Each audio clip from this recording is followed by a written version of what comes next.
Hi, this is Eric from the African Homestead. Welcome back.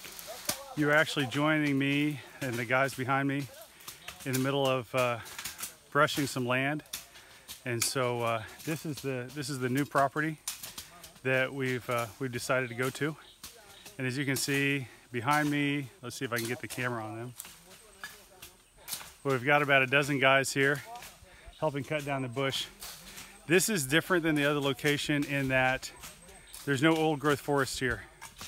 The forest was here. It's probably been a few generations ago, and it was cut down to make farmland. And then what grows up in its place is what you see behind me is called high bush. And it's small trees and scrub brush and grasses. That sawgrass is here, which I was able to, like right at the beginning, I caught my finger on some sawgrass and cut it pretty badly, but it's all part of the job. So we're brushing this land now. What we're trying to do is find the high point.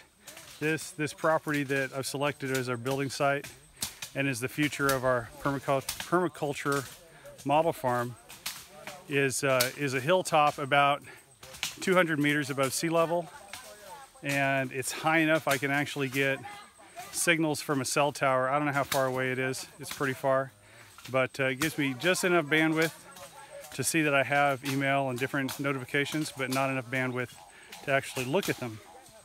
But hopefully that will improve here in the coming months and years. But we're starting to clear the property to build a house. Unlike the other property, there's not a stream that we have to build a big bridge across. We don't have to build a road leading into it up above some swampland. We do have a little bit of a challenge here. I'll show you that later, but it's not so bad. The other advantage of this property is there's a good road coming to it.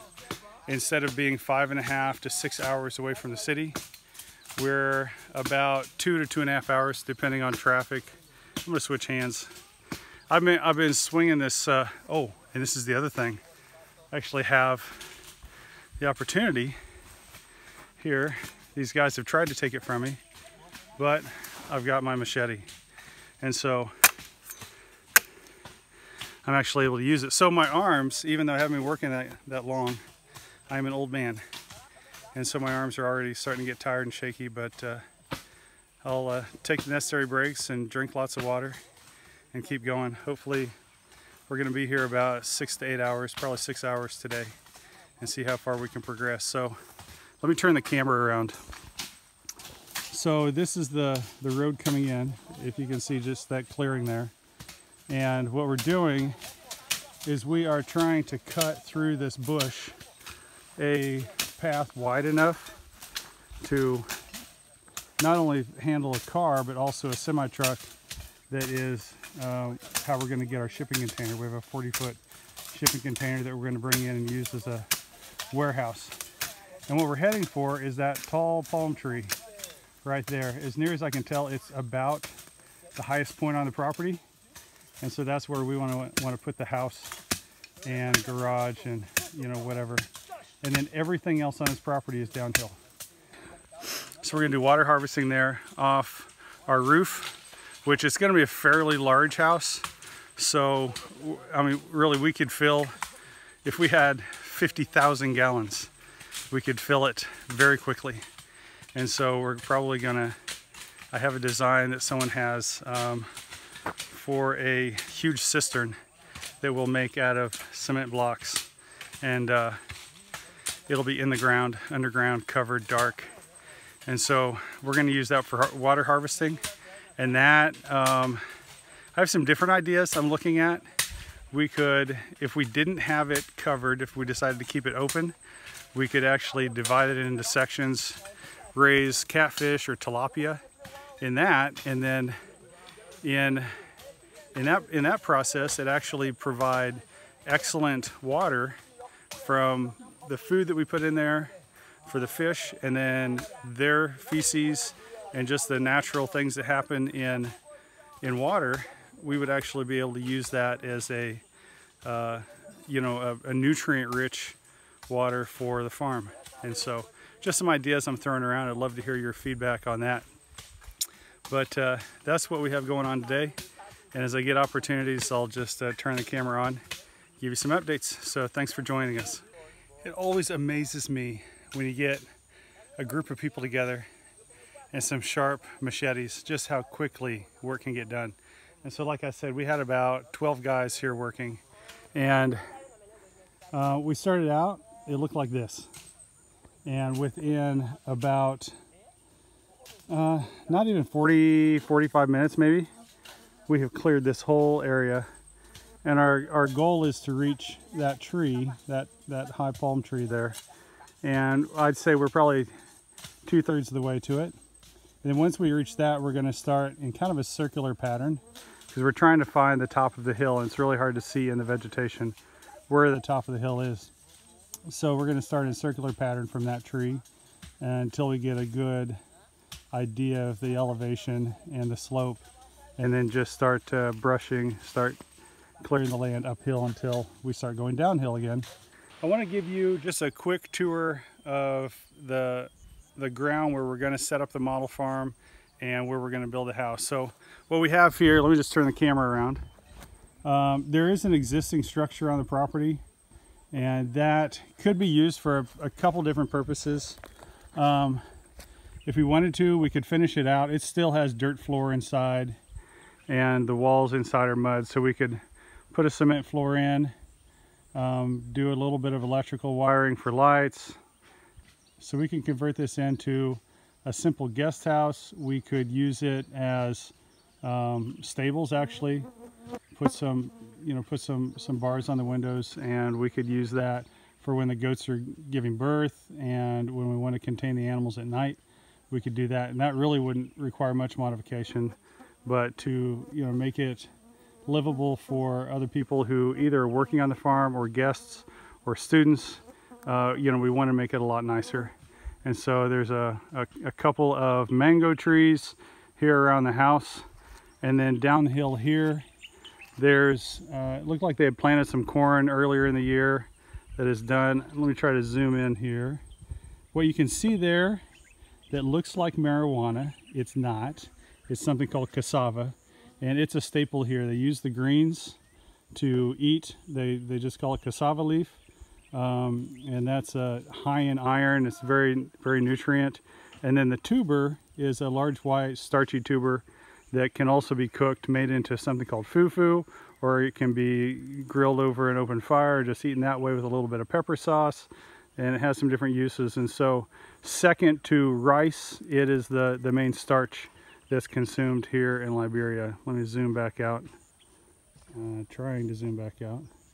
And then as we go this way, all the way down the hill, and this slopes down, I would say from where I'm standing to the tree line down there is probably 20 to 30 feet, probably 30 feet below where I'm standing. So it's not a very steep slope. It's in this whole area, I'm planning to install swales and be able to contain as much of the rainwater as possible. And that'll happen during the dry season. But clear down there, there's peanuts that are planted, and as we go, all of this previously been slashed and burned.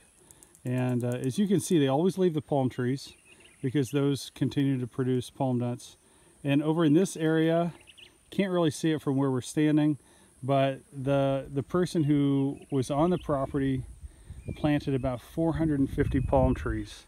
And that was done last year, actually after our organization had already, a long time after they had an agreement to have this property. The person who had been farming it planted a ton of trees.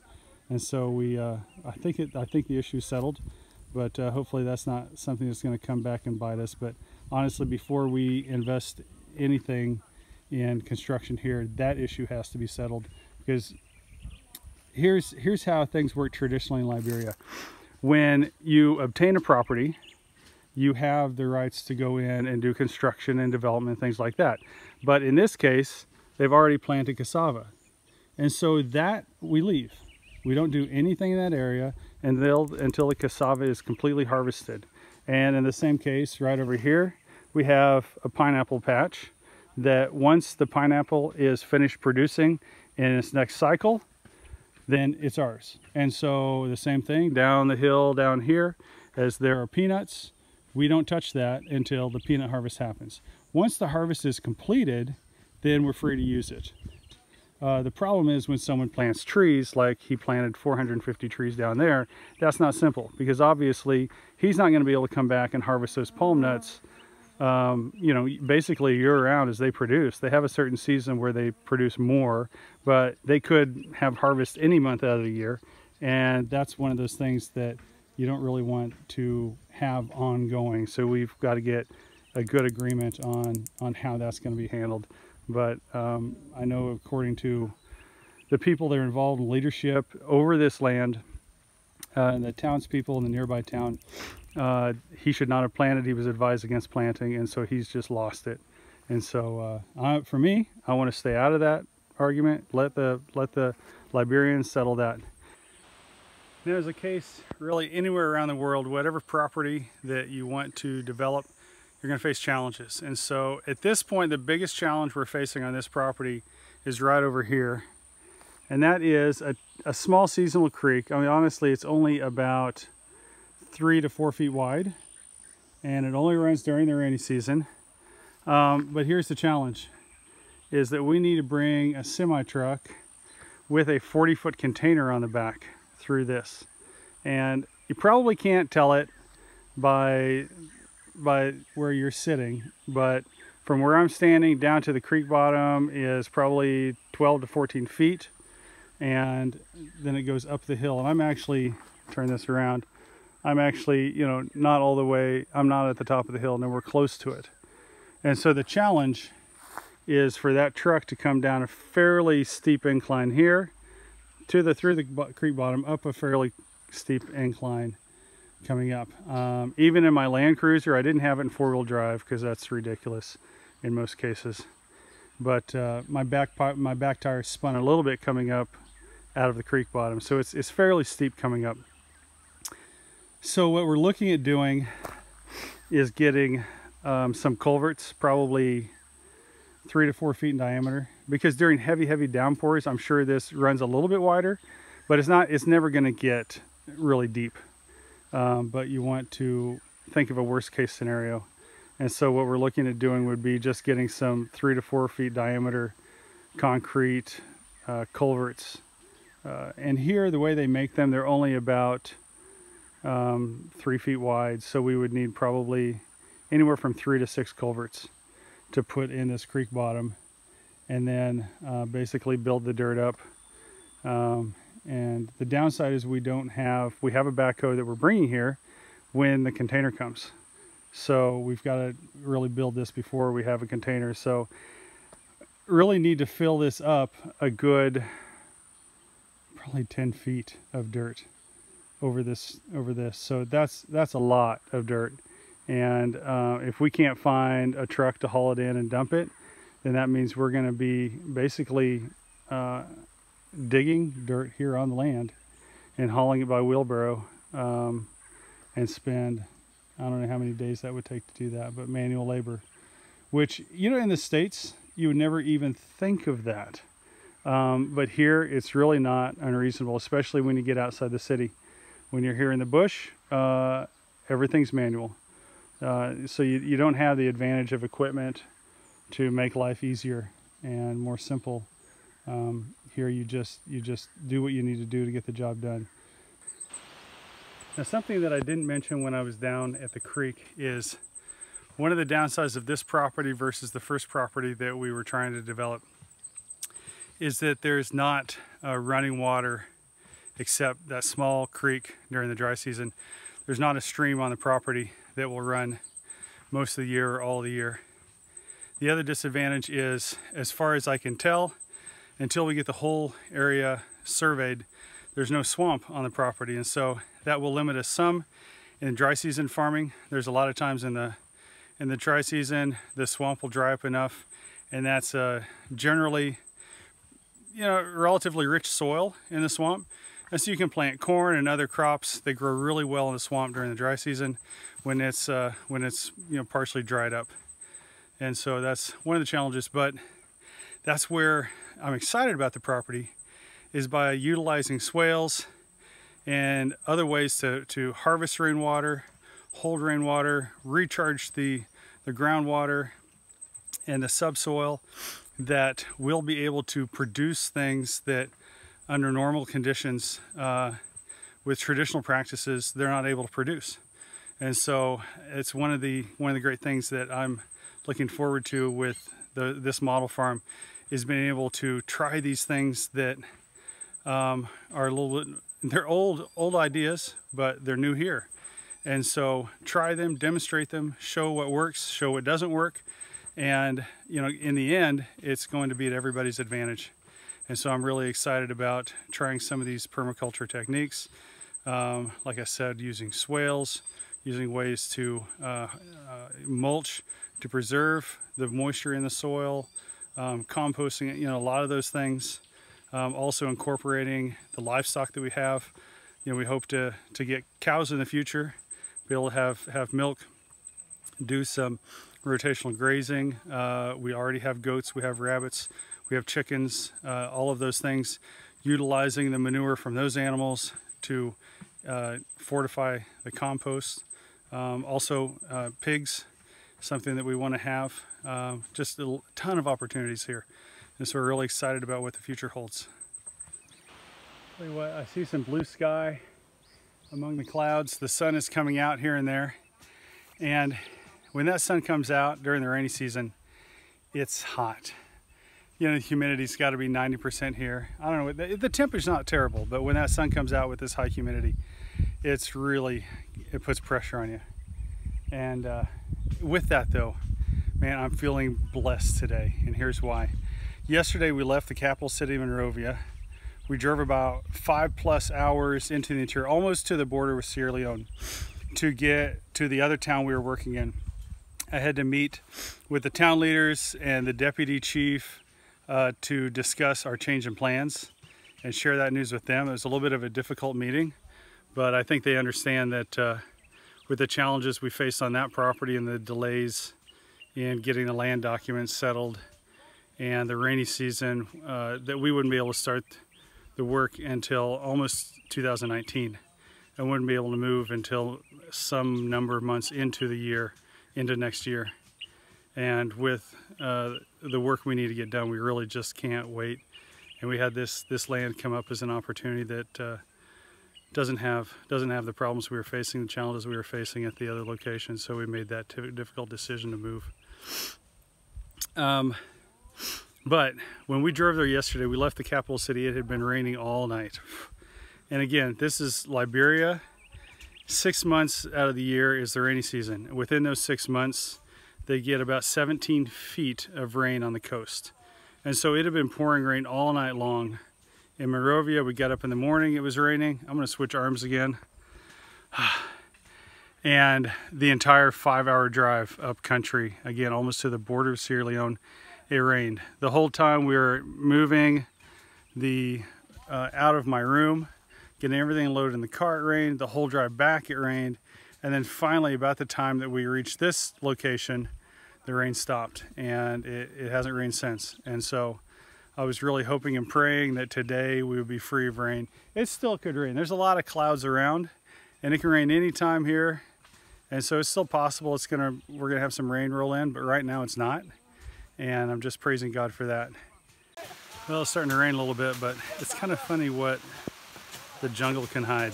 And so as we're going through and brushing this area, then we cut through one section and discovered this. I don't know if you can see it, but there's a few acres here that have been slashed and burned. It's actually one of the guys that's helping us said, "Oh, that's my cassava patch." But he hasn't planted anything there yet, so I'm not really sure. We're gonna have to sit down and discuss with him. But I'm gonna take you a little bit closer so you can see it. So as you can see from the terrain here, it's been, it could have been 4 to 6 weeks ago that this was cut down and burned. But there's a pretty good slope here. And this is another good example of where swales are gonna be really advantageous to install in these areas, because right now where this area, especially this area right here, as the rain falls, especially during the later part of the rainy season, where it can rain for they have something here called the 7-day rain that will come sometimes in August or September, where day and night for a week it will rain. And so, you know, areas like this, all this topsoil, all of the nutrients will just wash down into those trees, eventually make it to a stream or a swamp, and then it's there. You know, it doesn't do any good. And so this is you know, an opportunity where we're going to come in and be able to restore this land, regenerate it, and make it incredibly fertile again using permaculture principles and applying it here in the tropics.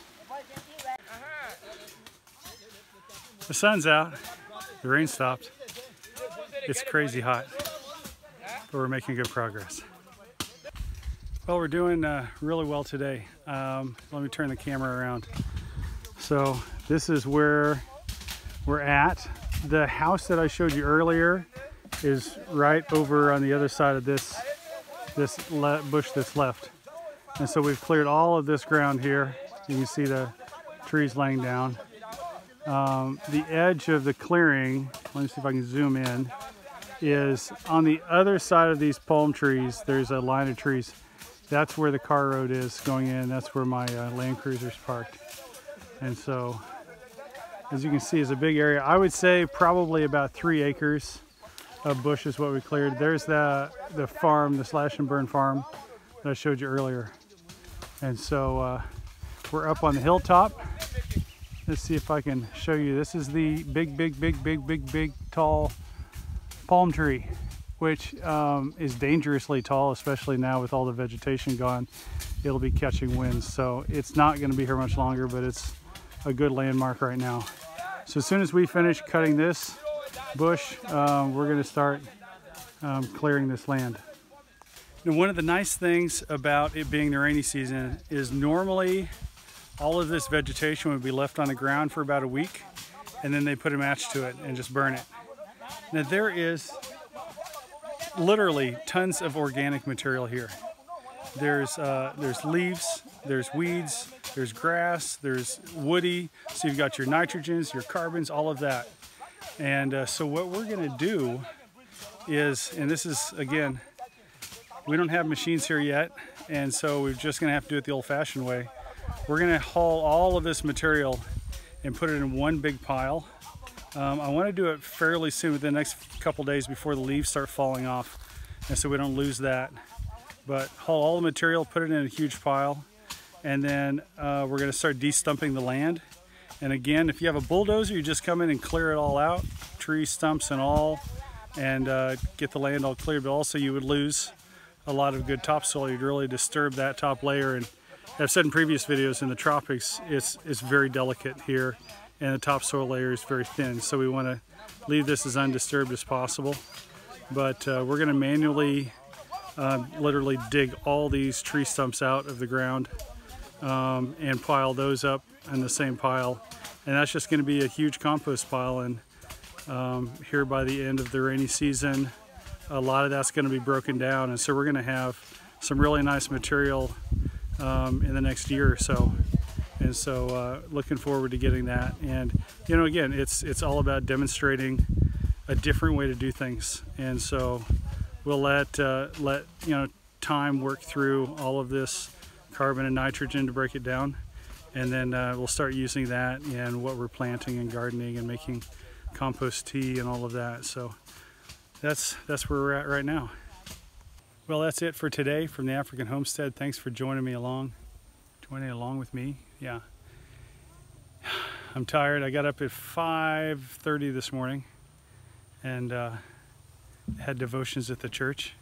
They do that every morning at 5:30, and so I decided to join along. So it was kind of a short night, but I want to sleep well tonight. A lot of hard work, as you can see. We got the road cleared here behind me and up to the land. So it was a good day. It's hard work. It only rained a little bit, and then the sun came out.